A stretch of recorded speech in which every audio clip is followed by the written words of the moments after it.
Merci beaucoup et merci à la délégation sénatoriale aux Outre-mer de nous avoir invités. Donc Maïmounati Moussa, conseillère départementale de Dzaoudzi l'Abattoir à Mayotte, mais également chef d'entreprise. 15 ans de métier au service de la création et de la consolidation des entreprises à Mayotte. Je vais être très bref parce que je sais que le temps est limité.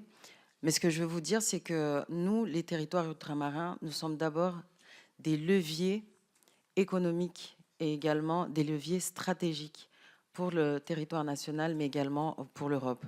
Et si on englobe réellement cette vision stratégique, que ça soit nous, par exemple, à Mayotte, et je parle également pour la Réunion, puisqu'on se situe au niveau de l'océan Indien, mais nous ne sommes pas que dans l'océan Indien, mais nous avons également un relais Indo-Pacifique. Et c'est vraiment important. D'ailleurs, c'est Afrique Indo-Pacifique et Mayotte se situe en plein milieu de cette route-là. Et quand on regarde ce qui est mis en place aujourd'hui par la politique nationale en termes de puissance mondiale, on voit très bien que le Pacifique également est quand même au cœur des discussions entre, que ce soit tous les grandes nations que nous avons.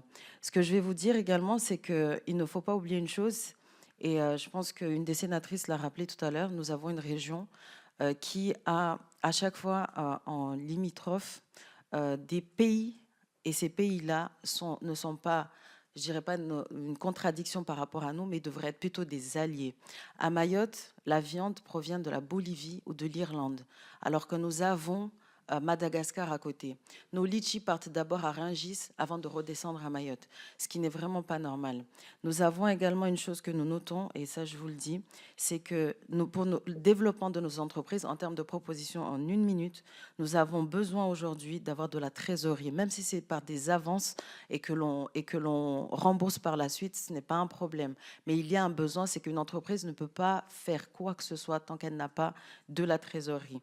Nous avons également besoin d'avoir des accès simplifiés au niveau des fonds européens, parce que c'est aussi un levier stratégique. Il faut savoir que Mayotte est RUP depuis 2014. Donc certaines, on parlait de la concurrence tout à l'heure et de tout cela, c'est applicable depuis 2014 chez nous. Donc ça veut dire que derrière, nous avons également besoin de faire effet levier avec les fonds européens. Et puis pour finir, je parlerai plutôt des politiques publiques, puisque je profite que nous avons des sénateurs ici en place.